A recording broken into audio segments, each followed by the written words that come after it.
But let's have a look. We're on Lamed Gimel Lamed Aleph.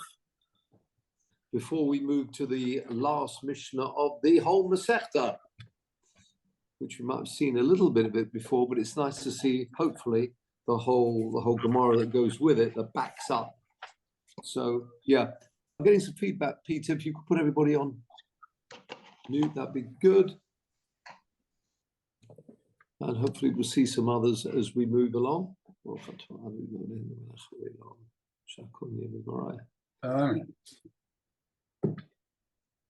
Right, are we okay?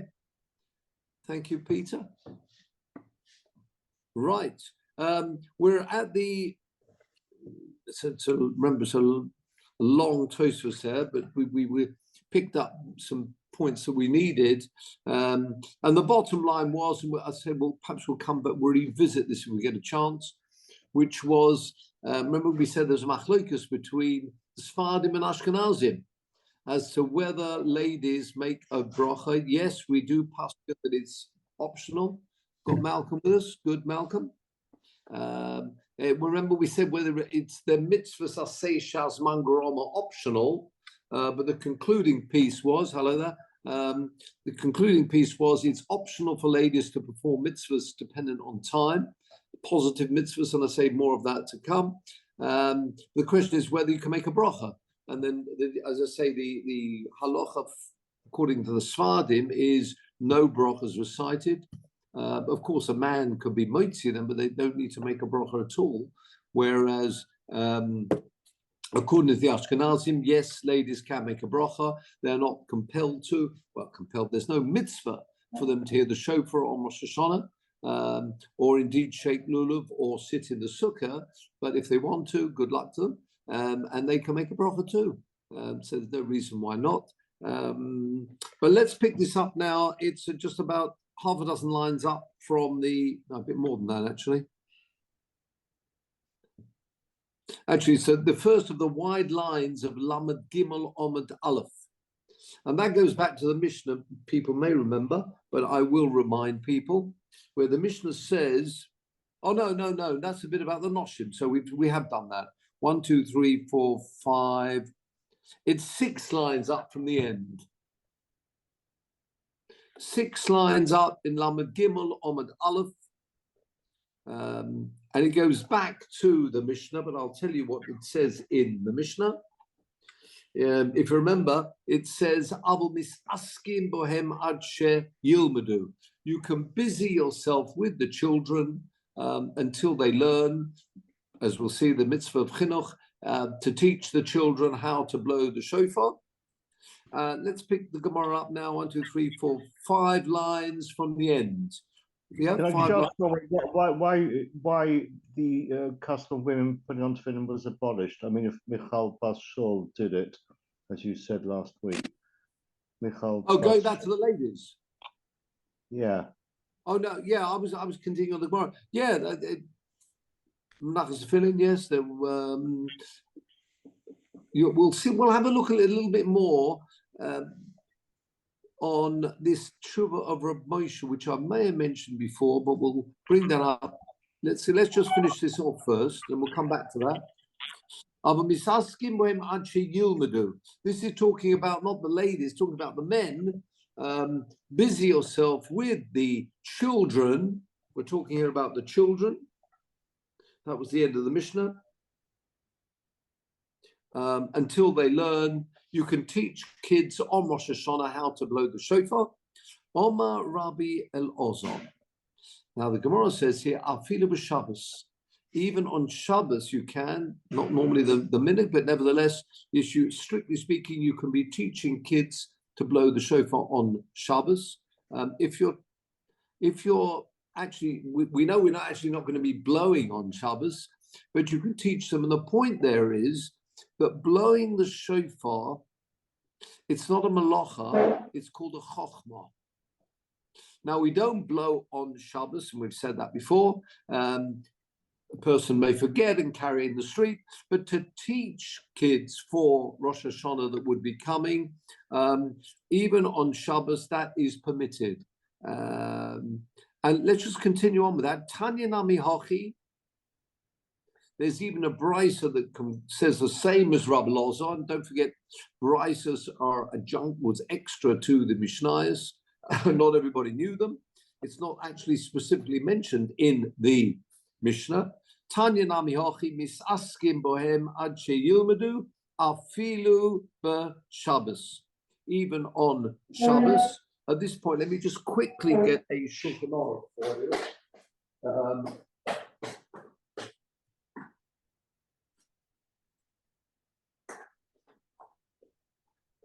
I won't bother you, Peter, on this because I've got a little dullard there. Afilu b'Shabbos.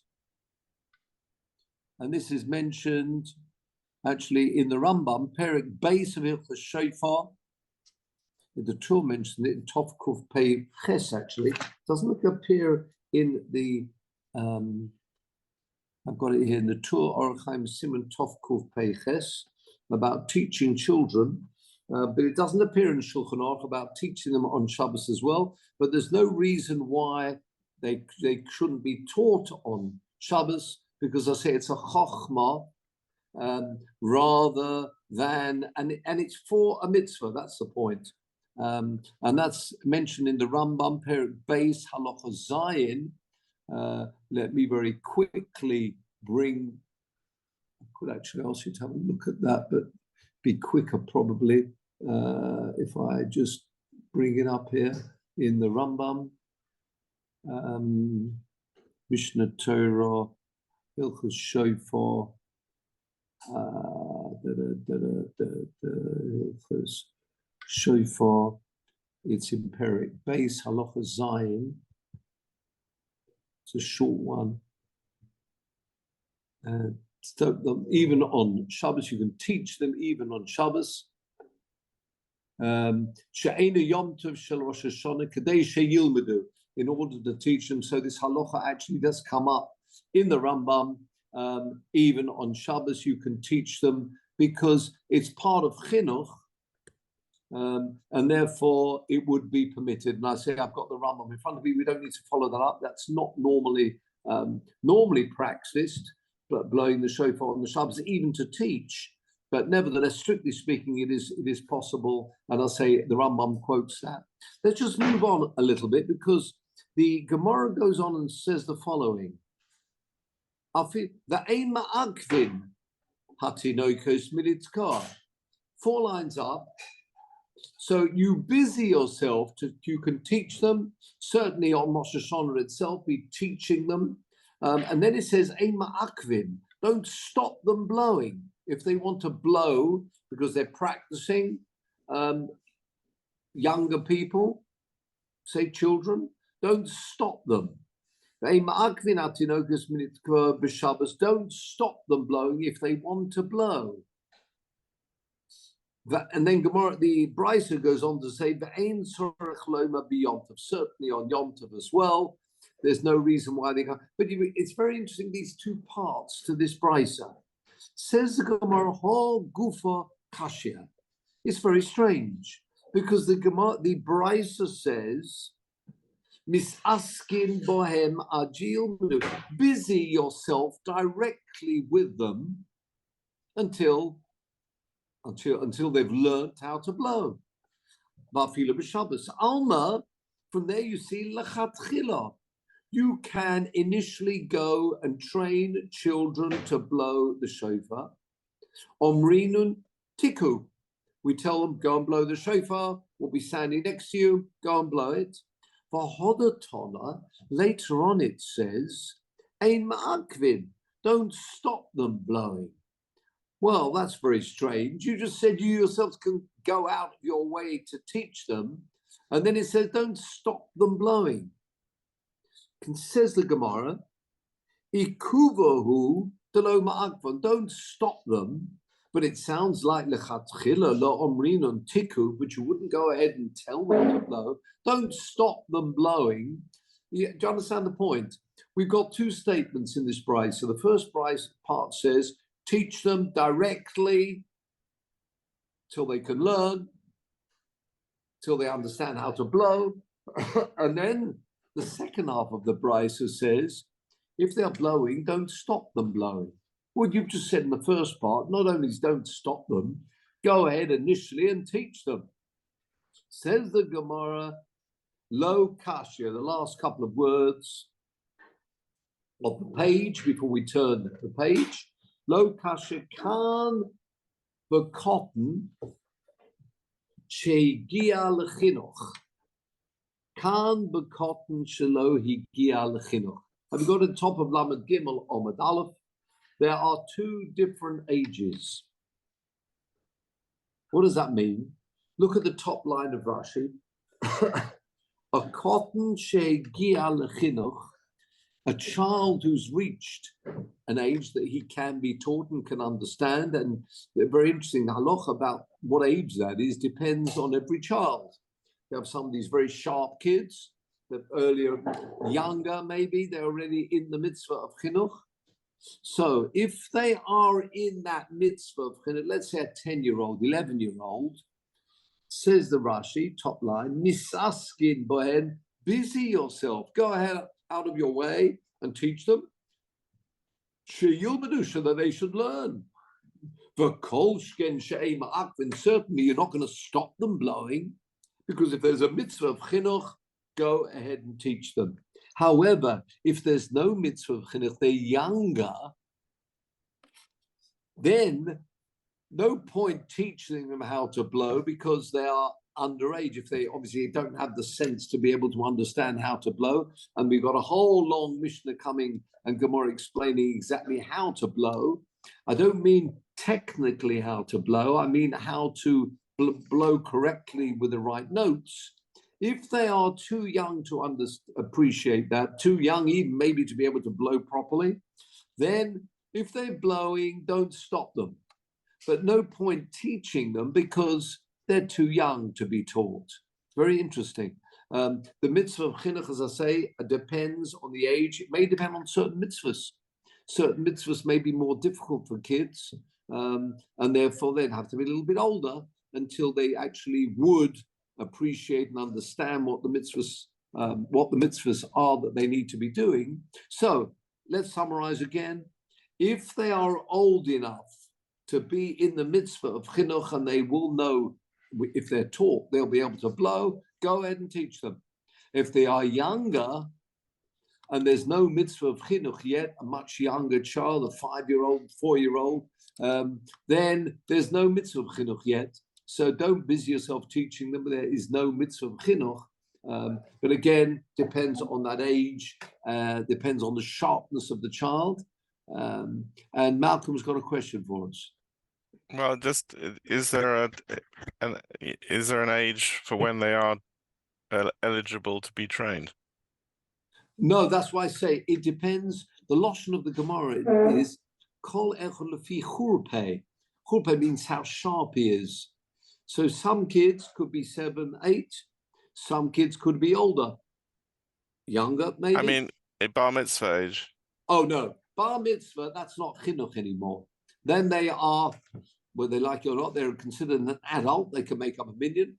They are of age, chinuch, and therefore, if they're 13, then yes, they are part of the community. We're talking here about 10-year-olds, 11, 12-year-olds. If they are old enough to be able to blow, then go ahead and teach them how to blow. No reason why not. Of course, if they're not into this type of mitzvah, they really haven't got I wouldn't say the wherewithal, they haven't got the power to be able to do it properly, then yes. But if they can blow and they're 12 or 11, then no reason why you can't be teaching them on Yom Tov itself. He says even Shabbos, but certainly Yom Tov, you should be allowed to teach them. So the answer to your question, Malcolm, it does depend on each child, but we're not talking about a 13-year-old. Once they're 13, they have a mitzvah like anybody else. But again, if they're going to be taught, they have to be capable. You yourself would appreciate certain instruments. You wouldn't be asking kids to play at that age because they may not be capable. In which case you wouldn't be training them, but yes, they are in the mitzvah like anybody else. They'd certainly have to hear the shofar being blown. But for training, we're talking here about children underage. If they're old enough to be able to understand how to do the mitzvah, and they will be able to learn and pick it up, then go ahead and teach them. Even on Yom Tov, no reason why not. That's what we're saying here. So again, it does depend on the child and the capability. Okay. I haven't forgotten about the ladies. We'll come back to that in due course. Maybe we'll get to the Mishnah in a moment. So continue the Mishnah, the Gemara, second line down, Lamed Gimel Omid Base. Hamis Asik Lo Yotzo. Someone who is just blowing. Now we're going back into this, the point that we've raised on various occasions throughout this Masechta about Kavona. Do you need to have an intention to blow? Right? Now, here we're saying someone who blows, he just is playing around with the shofar on Rosh Hashanah, and he gets some notes out. He's just busying himself with the shofar, not to do the mitzvah. There he was saying, Lo Yotza. Now, let's see what the Gemara does with this. That was the Mishnah. Hamis Asik Lo Yotza. And there's the last part of this Mishnah, which we'll get to in a moment. So at the moment, we're talking about someone who is busying himself with the shofar, but doesn't really want to blow the shofar. He's not in shul. He's not blowing at home for anybody else, doesn't want to perform the mitzvah. Therefore, he is not Yotza. Says the Gemara, it sounds like he's just misasik, busying himself with the shofar. What does that mean? Hotokea l'shir Yotza. If he's blowing to get the correct notes, to get, and again, he's not thinking about the shofar, but he's blowing correct notes. He likes the sound of the shofar. He likes the notes of the Tekiah Shvarim, gets him into the mood, although he's actually not yet in shul, doesn't want to blow to do the mitzvah. Now, we seem to be saying, Hotokeh l'shir Yotza. Have a look at Rashi, please, the second line down. Misasik Lo Yotza. Although this may come, I've got a little gimel here to tell me. Yeah. Hamisasek Lo Yotza. Second line, Sha'eno Mischavein Litkia. He has no intention to blow anything at all. Fa'afilu delav mitzvah, even not a mitzvah, he doesn't want to blow tekiah. That is the way Rashi is learning hamisasek. In other words, what is he doing? Elo, says Rashi, third line down, manbach nemuche. He's just blowing through it. And as it happens, he says, either he's just blowing, say, a strange note on the shofar, not expecting it to come out correctly as a tekiah, shvorim, or truah, or Rashi says, maybe just blowing through it to make sure it's clear. He's blowing through the shofar, not to get a note, but blowing, I say, just air through the shofar. Also biyodo tekiah, and also biyodo means it came up into his hand, but that's a literal translation. But also biyodo means he was enabled, he managed to blow the correct note. So what are we talking about here? An example, someone is just blowing to clear the shofar, and as it happens, he ends up blowing a tekiah shvorim truah. So he's misasik, but it sounds like that's why he's not yotza, because he didn't want to blow anything at all. Avol tekiah l'shir. If the Mishnah only tells us misasik, he's busying himself with a shofar not to blow a note, but he happens to get a correct note, then he's not yotza. It sounds like that's the case where he's not yotza. But if he was blowing because he likes the notes, hotokea l'shir yotza. So this Mishnah seems to be teaching us Lema Messiah Leila Rava. This seems to be a proof for Rava. You don't need kavana. The Omer Rava hatokea l'shir yotza. So according to Rava, for Rava was of the view, remember the machlokas where the mitzvah srichus kavana, If you do the right thing, even without intention, you still got the tick and you've done the mitzvah. Rava says if you're blowing the shear, you're yotzer. So we have a very good proof also, we think, from our Mishnah, which means you don't need kavana. I want to do the mitzvah of blowing shofar on Rosh Hashanah right now. As long as the correct notes come out of the shofar, with your blowing, you'll be yotzer. And we can prove that from our Mishnah, because our Mishnah says, you know, when you're not yotzer, that's when you didn't want to blow a note at all. He's got to have the kavana. He's got to have the kavana that he knows what he's doing. I mean, you know, not the kavana to do a mitzvah, but he's got to have the kavana, presumably, that he's, you spoke. No, you're quite right. You're quite right. Yes, Rava will be of the opinion. You've got to know what you're doing as much as I'm blowing a note, but I'm not doing it to do the mitzvah. You've got to know what you're doing. That's what I'm saying. You've got to know what you're doing, absolutely. As opposed to the first part, you don't know what you're doing because, in fact, you're just blowing through and you're not expecting to get any note at all. Yeah. But Rava is of the opinion that even if you do not have kavanah to perform the mitzvah, maybe you're just practicing at home, or you like the sound of the shofar. According to Rabbi, you'd be yotzer if you blew the correct notes. So this seems to be a proof that mitzvahs ein tzrichos kavana. Says the Gemara, no.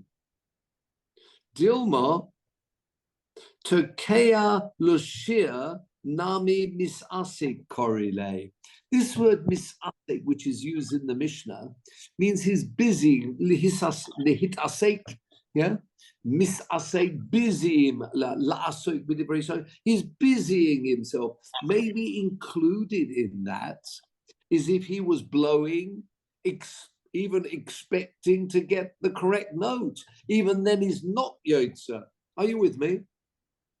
So we wanted to learn from our Mishnah the mitzvahs ein tzrichos kavana. Maybe you can learn no, not like that at all. Maybe our Mishnah is telling me if he's busying himself with the shofar but doesn't intend to do the mitzvah, he's not yotzer. And this word misasek encompasses both blowing just air and a note comes out, or if he's blowing, intending to get the right note, but he's not intending to do the mitzvah, that is not good enough. So our Mishnah, I can't see you, Malcolm, our Mishnah may not be a proof either way, because you could learn this word misasek means he's blowing, expecting to get the correct note. Even so, he is not yotzer because he does not intend to do the mitzvah. Just to remind ourselves, the halacha actually is that we say mitzvah tzrichos kavana. So it does mean if you are practicing at home and not expecting, I'm not doing the mitzvah right now, you would not be yotzer. You couldn't say, well, actually, I've done the notes already. You have to have an intention. I want to do the mitzvah. That we say mitzvah tzrichos kavana. Malcolm.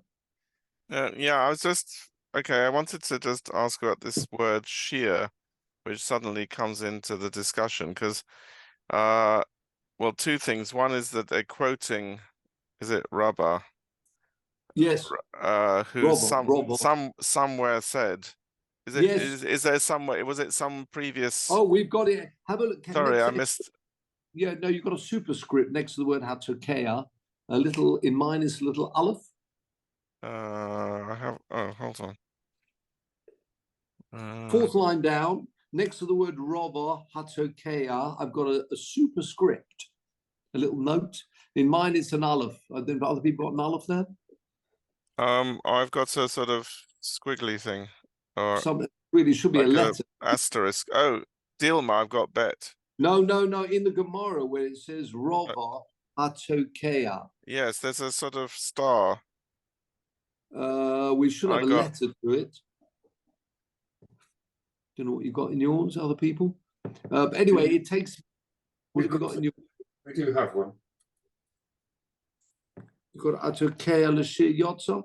If you haven't, I've got round the side telling you where to look. We've had this Gemara earlier, Daf Chof Ches Amud Aleph, goes back a few weeks. So yes, we have had this Rava before. It's not just Rava, just dreaming up Rava. Rava makes the statement: if you blow Loshir, you are Yotzer, because he is of the opinion that mitzvahs ein tzrichos kavana. So we wanted to bring Rava being an Amora. Because yeah, the point is like the word Shiur. I just wanted to know what the implication, the association, because obviously Shiur Hamalot, I mean, at this time. It's a song, but it doesn't necessarily being a song I'm singing.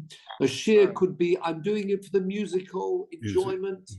So is it something that's organized? Is it something like a creation? Is it a composition? No, not necessarily. I can be doing blowing Shiur, or I could be playing the piano Shiur. It sounds like it's for song, to be song, but really I'm blowing it because I like the notes.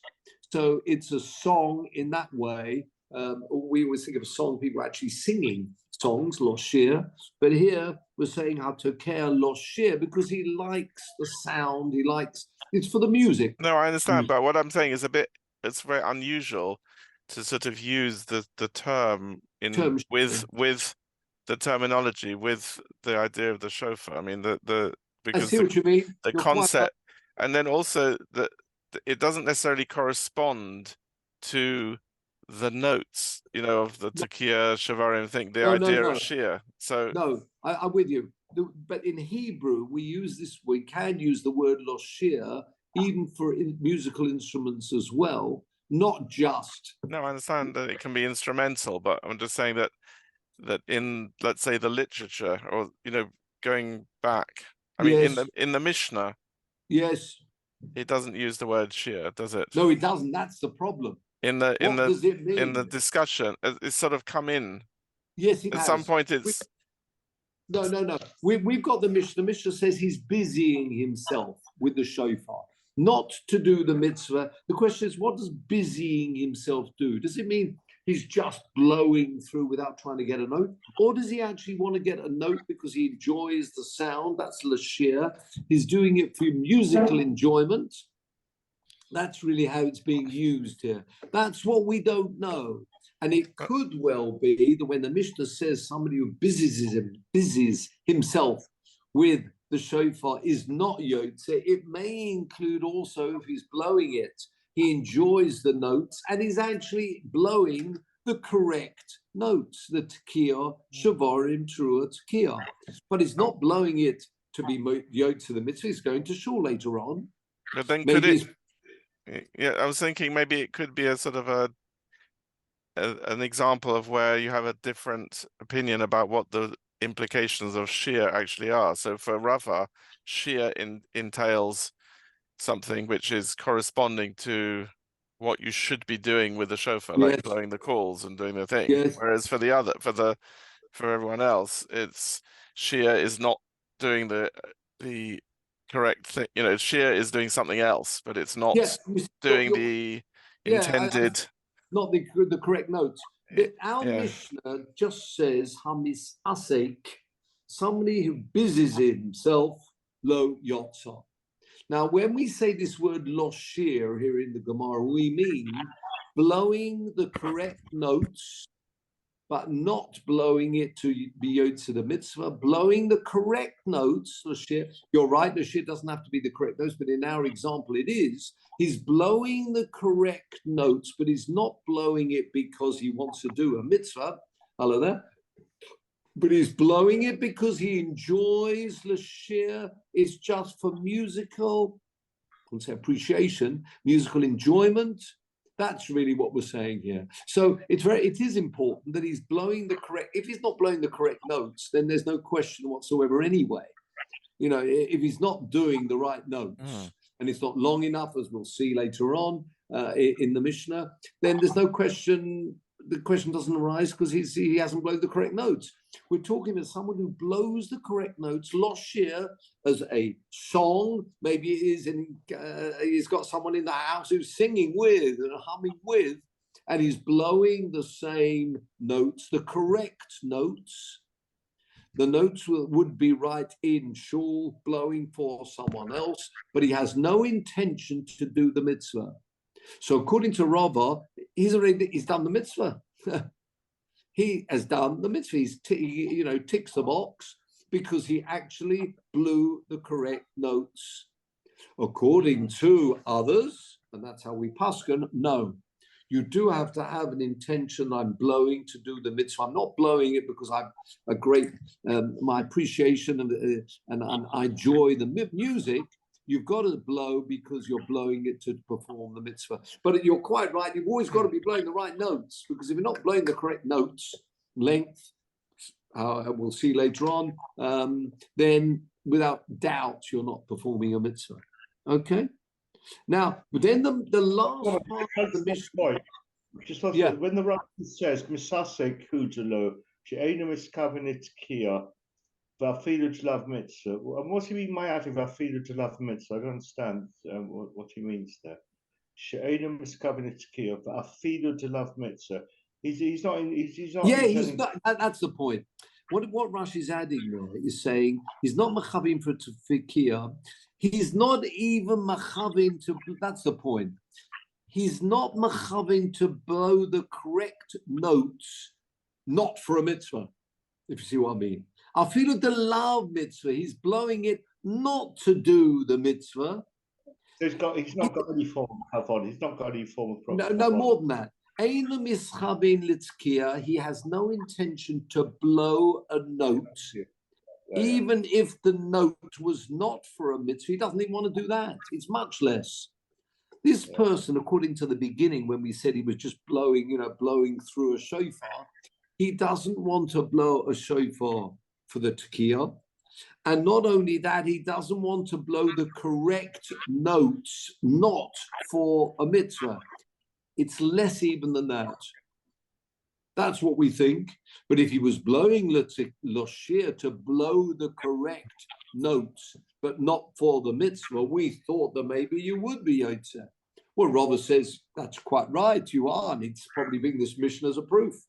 We go back to him and say, no, it's not 100% watertight proof, because the word misasek is large enough to encompass even Shiur. Yeah, because it's just basically means anything that you're not blowing to perform the mitzvah.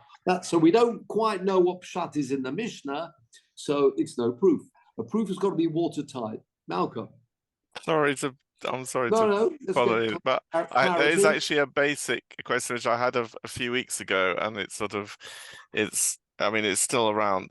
So basically, we hear about the mitzvah is to hear the shofar, like the congregation. It's a mitzvah to listen to the shofar. Yes, quite right.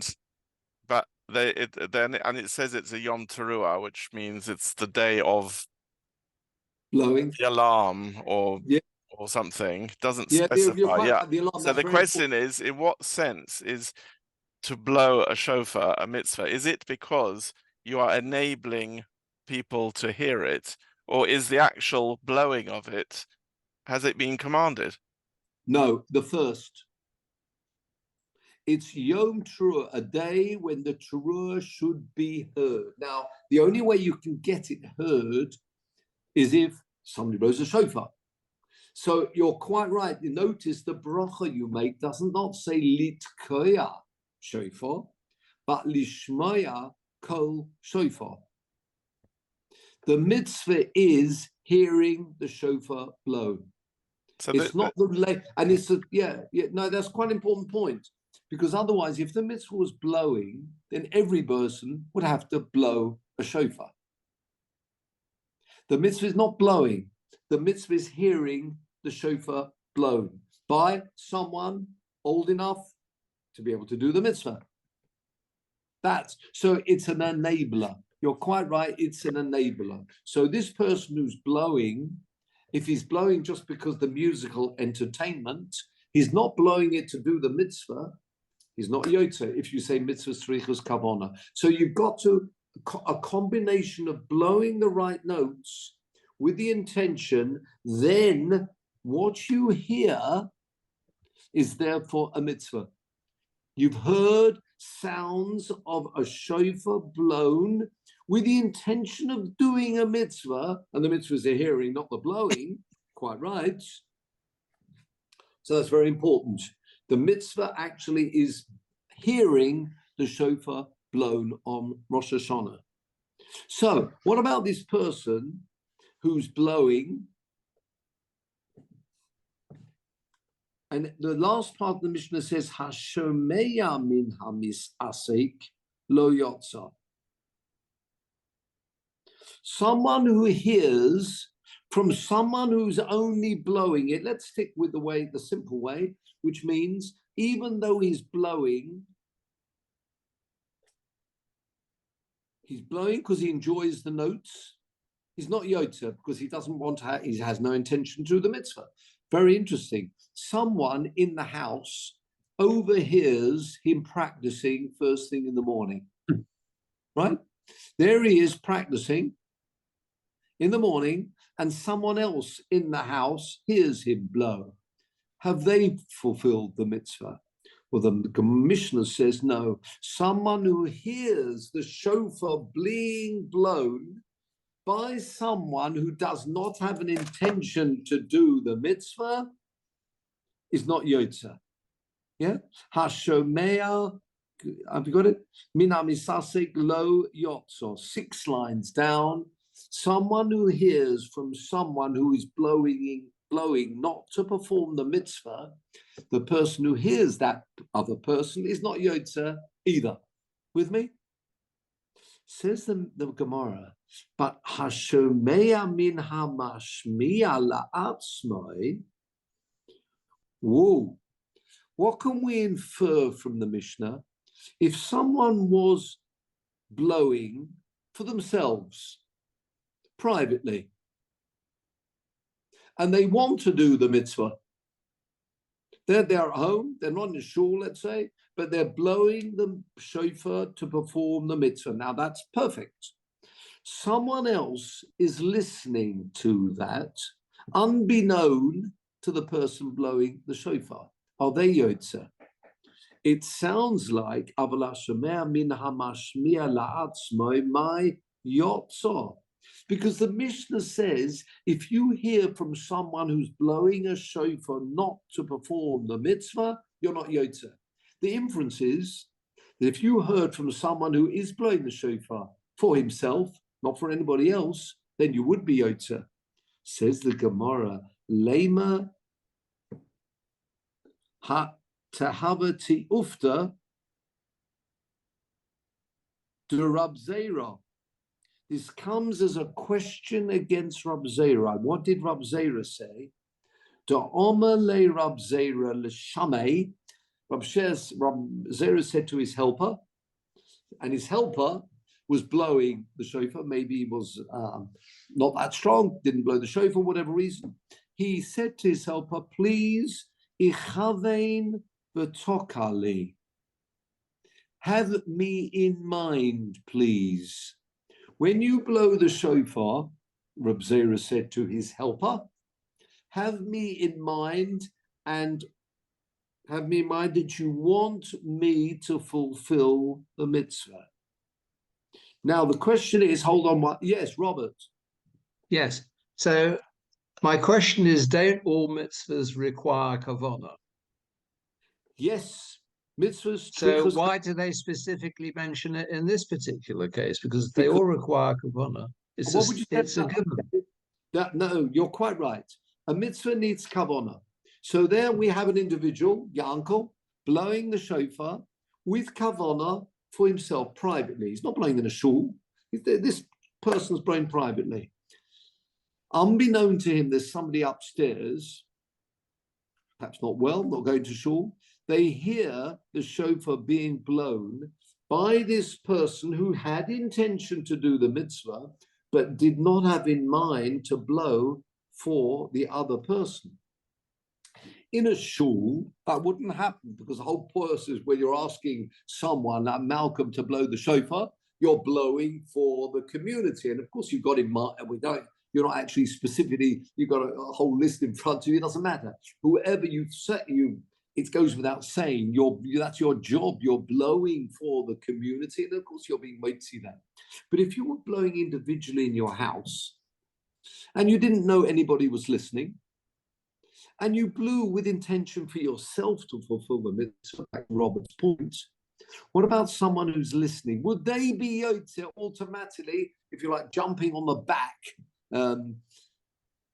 of this other individual who is blowing the shofar to fulfill the mitzvah or not. Now, Reb Zera told his friend, his helper, have me in mind. Now, why did he say that?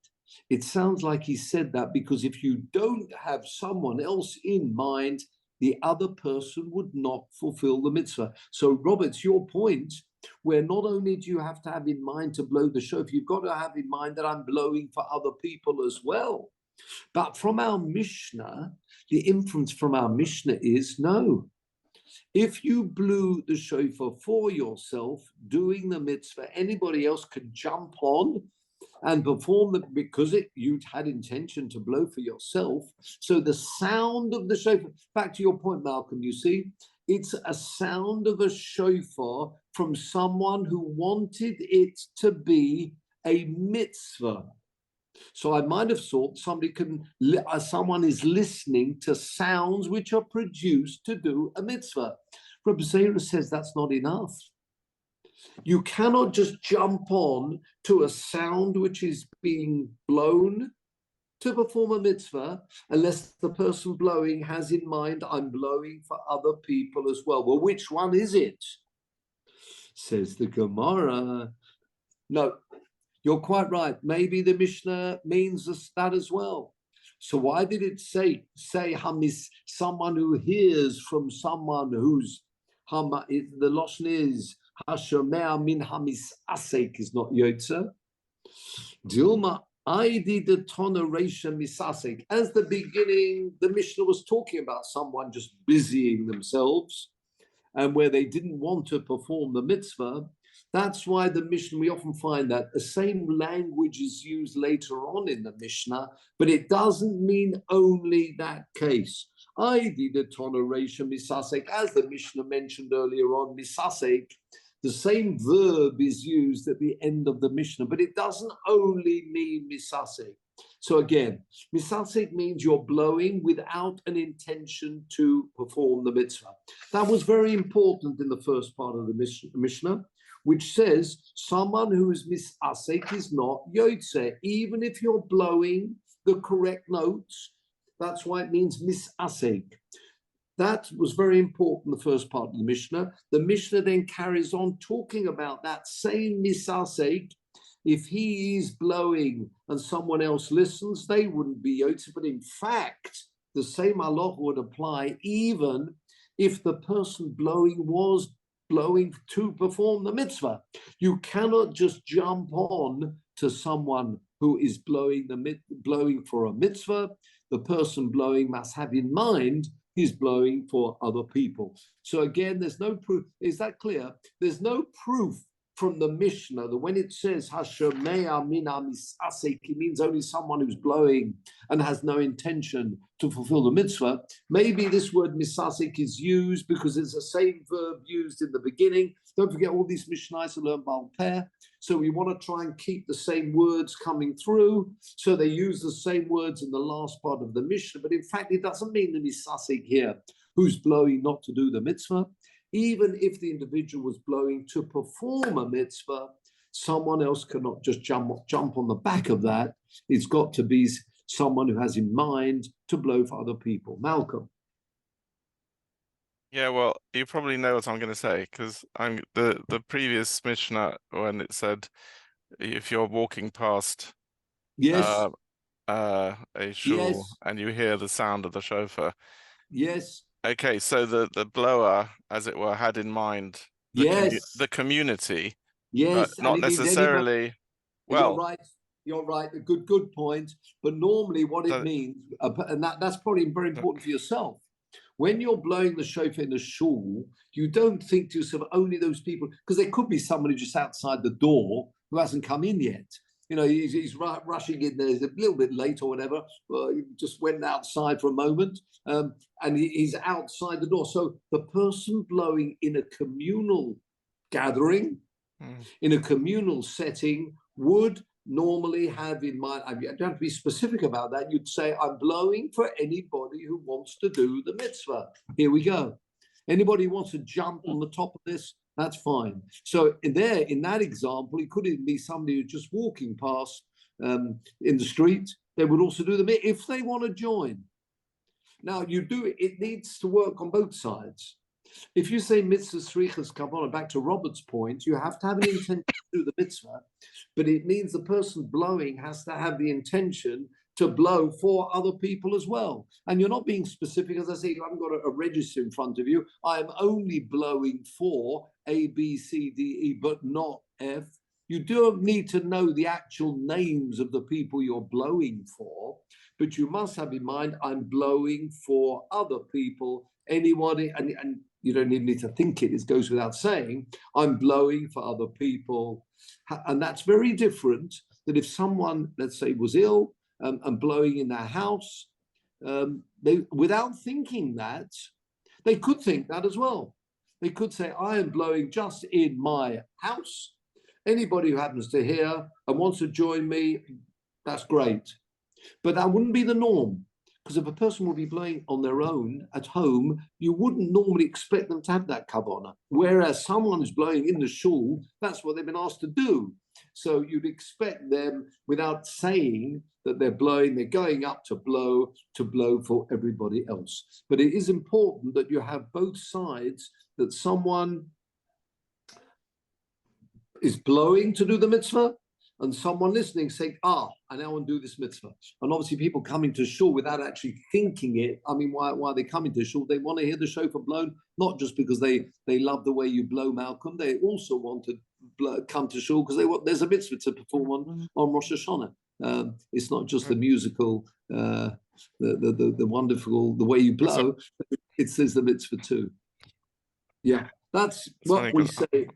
So I hope Laurie's listening there. I hope I can get that. Quick. The parallel that comes to mind is if you, which I assume is the same, if you came across a structure which was a sukkah, but a sukkah sort of by mistake, so to speak, it wasn't built as a sukkah, but constituted a sukkah. In that case, again, one couldn't use it as a sukkah because it wasn't built as a sukkah. Yeah, no. That's a good point. It's a good point, but the way we paskin is if you've got actually, it depends really. But when I thought. No, it's a good point, and that's why if you just build a structure, you don't want it to be a sukkah at all, and then when you roll up on sukkah, Erev sukkahs, wow! Without thinking about it, I've got this is a wonderful kosher sukkah. Is that good enough or not? And normally it depends when that was built. But you're right, you do need to have in mind, I'm blowing it for, I'm putting the sukkah up for sukkahs. Yeah, that's the Mishnah in sukkah. Sukkahs. Okay, thank you. You remember me, bit of background noise. Yeah, that is also sukkah. Just a second. I'm just having to find it very quickly here as I quickly scroll through.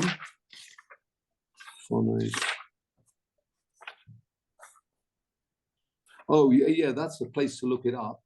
Would be in a Mishnah in, hold on 1 minute. Sorry, I didn't mean to distract.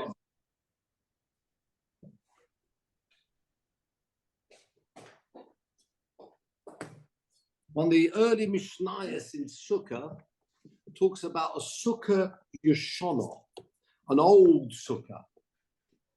Are you Yotze with an old Sukkah? So right at the beginning of Sukkah, which we learned 20 years ago, when we were doing Sukkah, I don't know if people remember that.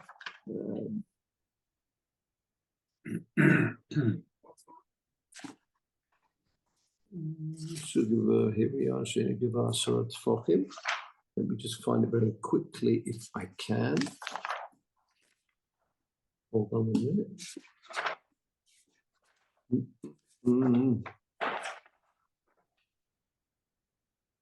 Sukkah Yeshana is the second Mishnah in Sukkahs.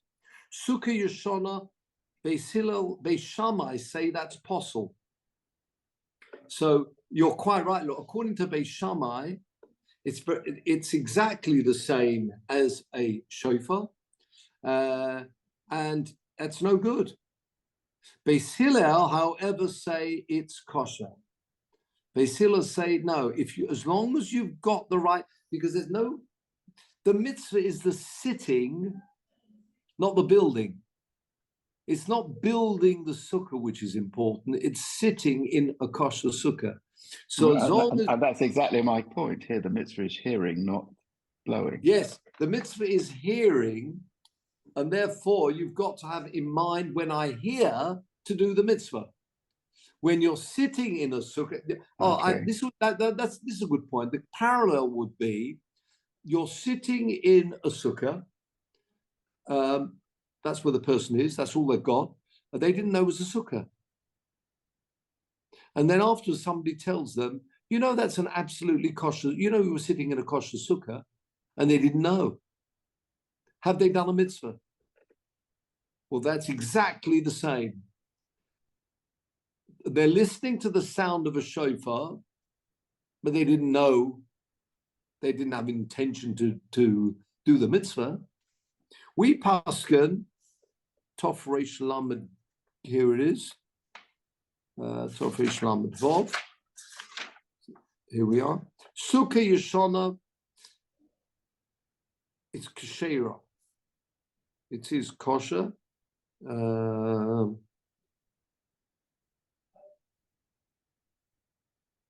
Yeah. We pasken like Beis Hillel.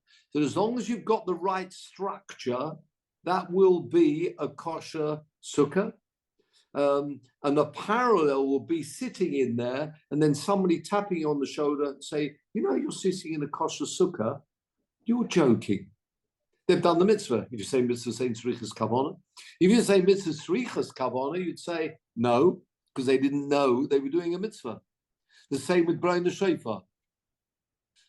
You hear the sounds of the shofar. Somebody said, do you know that the sound you just heard was exactly the correct notes for the shofar? Were you yotz to the mitzvah? If you say mitzvahs ain't tzrichas kavana, yes.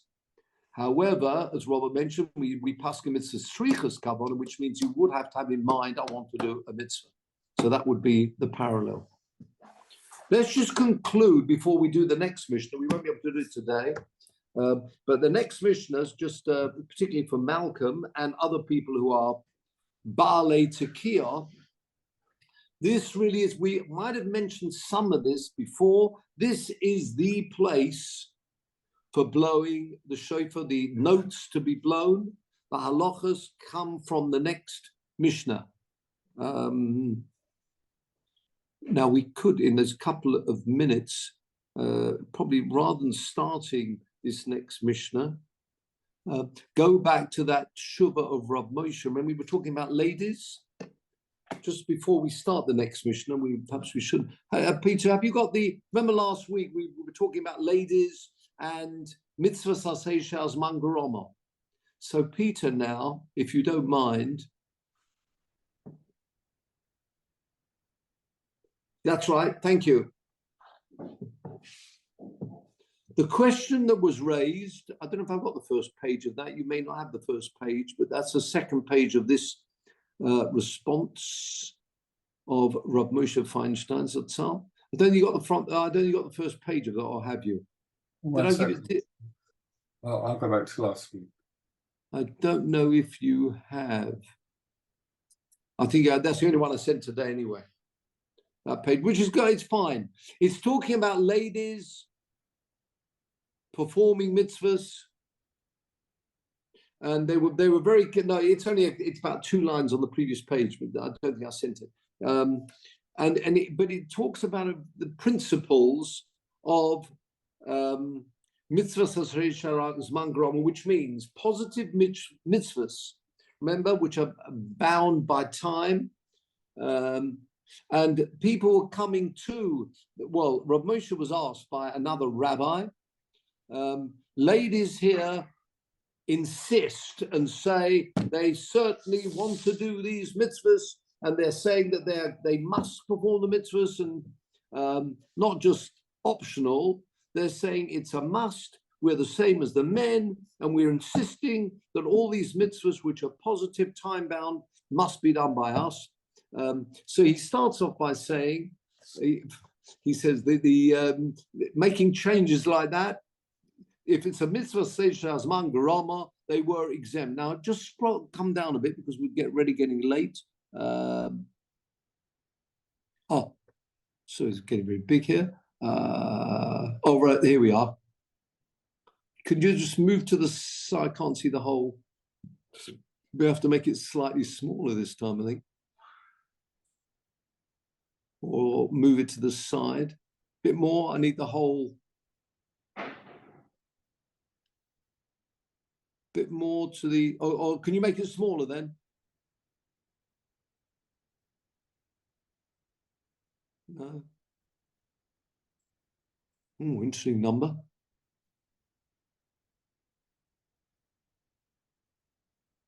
No, maybe too small. Oh, okay. Well, okay, bring it to the side. Maybe go to 150 and bring it to the side, and we'll just have a look at this. No.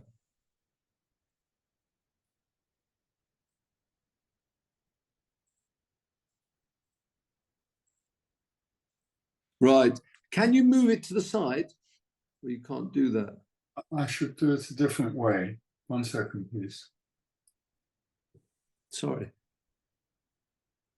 I want to hold people up here, but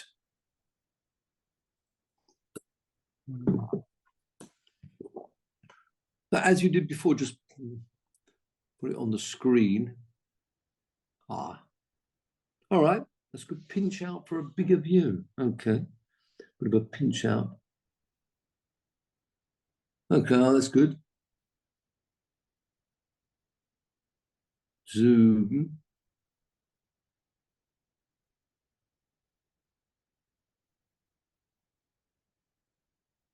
Yes, that's good. Okay. As he comes down here. First of all, he says that, you know, we're not changing things. They are exempt, and that's it. And he gives a reason why. He said there are lots of reasons, but I'm going to give you one. Ta'amim, the beginning of the line is ta'amim. Just a bit lower than that.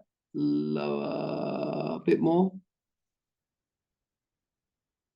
A bit lower, three more lines down. There we go. 2 more. There you go. Now 2 more. In your little one, a bit lower. No, that's good. Tamim gluyim lakol. Key, where it says tamim, that's it. Along that line, I'm going to read it quite quickly. Ki stam noshim ba'olam einon ashirus. And normally it was incumbent upon them, not these wealthy ladies. They've got other people, you know, with servants. Most people aren't in that category. Normally, it was up to the ladies bringing up of the children, boys and girls.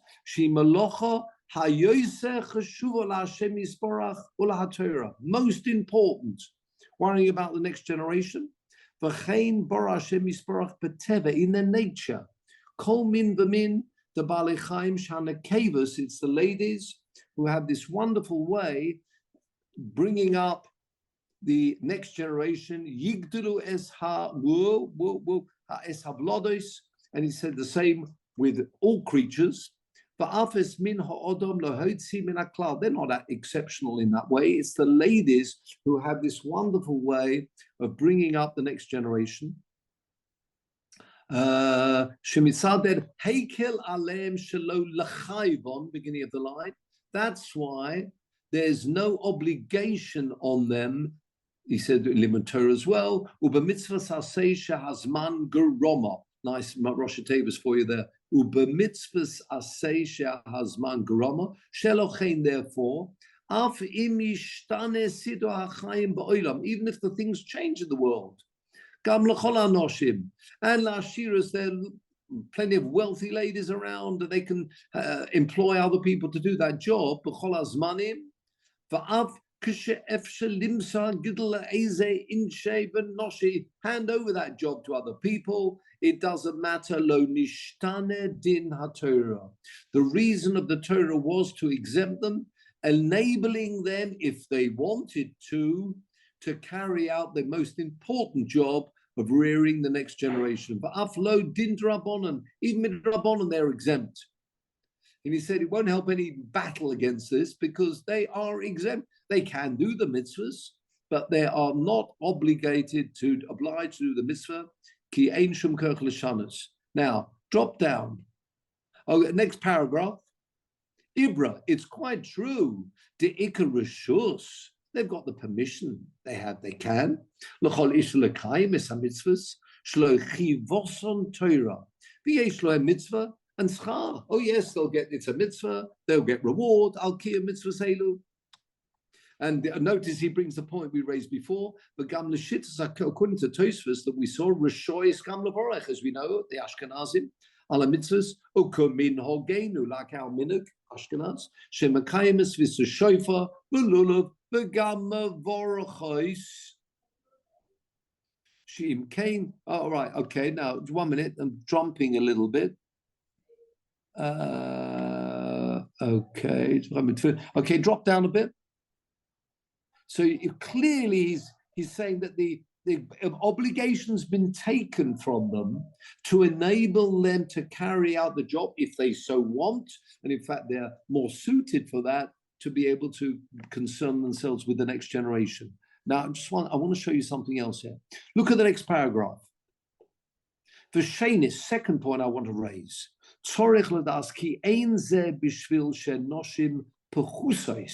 It's not because ladies are secondary, inferior, but madregas hakdusha in their holiness compared to men. The le'inin kedusha, when it comes to this, the status of ladies, shovos la'anoshim, exactly the same as men. Le'inyan sheshaychos hachiyuv b'mitzvahs. They're just as relevant to mitzvahs as men are. Rak mitzada kedusha. They've got, it's true, the men have this command to do this mitzvahs. V'gam lenoshim nemu kol hakroi, all psukim that deal with kedusha, sanctification, applies just as much. Bein techilas l'nai kabbalah soterim. I'm jumping a little bit. Right. Kedusha. So I nemu gam lenoshim. Lochein gam hanoshim mavorchos b'loshen asher kidishonu, made us holy. Dropping down a bit. B'mitzvos k'hanoshim af, the letter af there. Drop down a bit more. Al mitzvah shloich even torah barak kedel da da da da da. Oh, and then he writes, there were plenty of ladies who were prophets or prophetesses. V'yeshlem kol dinei novi sheva noshim. They're the same as men. Ubahabe devorim, in many things, nishtabchu, they're extreme praiseworthy. Bein bekroi, whether you look in Psukim and Tanakh, bein b'divrei Chazal, look in the words of the Chachomim. Od yosem el anoshim. In many instances, they've been praised in a greater level than men. V'lekashum zilzul bichvodam. It's in no way reflecting an inferior position. Bichvodam, hold on. Yep. Bichvodam ubechol dover b'zem shenifteru, even though they are exempt. And there's no reason at all that they should feel that, oh, it's not fair that the men are doing, not the women. Nothing. It doesn't show. This is what he's talking to the person who wrote the question to him. The honor of the rabbi who's written to me, this way he's addressing him. This is what he should be explaining constantly. Please, takip chozik medato, be strong. And it's not, as I say, ladies should not feel that it's been removed from them because they're second-class citizens. Quite the contrary. And as he says, as he concludes, as well, he says, and for this community, for the men, the women, and the children. So I just wanted to raise that because a beautiful way, a lovely tshuva there of Rav Moshe explaining quite the contrary. It's not because they're inferior that then these mitzvahs, those mitzvahs have been removed from them, giving them that opportunity. And in fact, they'd be better suited, as we know, to bring up the next generation, and therefore those mitzvahs have been removed from them. With that, gentlemen, we'll close. It's already getting a little bit late. So thank you. Go back to some faces. Yep, thank you, Peter. Yes, I thought, as I say, rounding up what we were doing last week about Noshim making a bracha, not making a bracha, but in certainly that's a very powerful point. The ladies shouldn't feel that, they'd be left out. We're left out of things. It's not that at all. And I say, in many instances, they want to do the mitzvahs, they can. As I say, gesundheit, they say, let them do the mitzvahs, but they should not feel, as I say, it's a secondary class in any way at all. So with that, gentlemen, we're close for tonight. So we do look forward to, all being well, starting the very next Mishnah, which is the final Mishnah of the whole Masechta. And very much, I think with some of this we've touched on before, but it'll be nice to have a look at this Gemara. It's not that far away, Rosh Hashanah, but in particular, those people who are blowing, that they should know, we'll see some of these halachas, which talks about the length of the notes, the sound, not just the sounds, the lengths of the note, which is important. How long should the tekiah be? How long should the shvarim be? Yeah, how high is it? How big is it? Yeah, absolutely. Yeah, fine. Okay. Yeah, tall, high. Yeah. How high? Yeah. How high was a Chinaman, wasn't he? Anyway, with that, thank you, gentlemen. And we wish you well. Thank you, Peter. Thank you, Peter.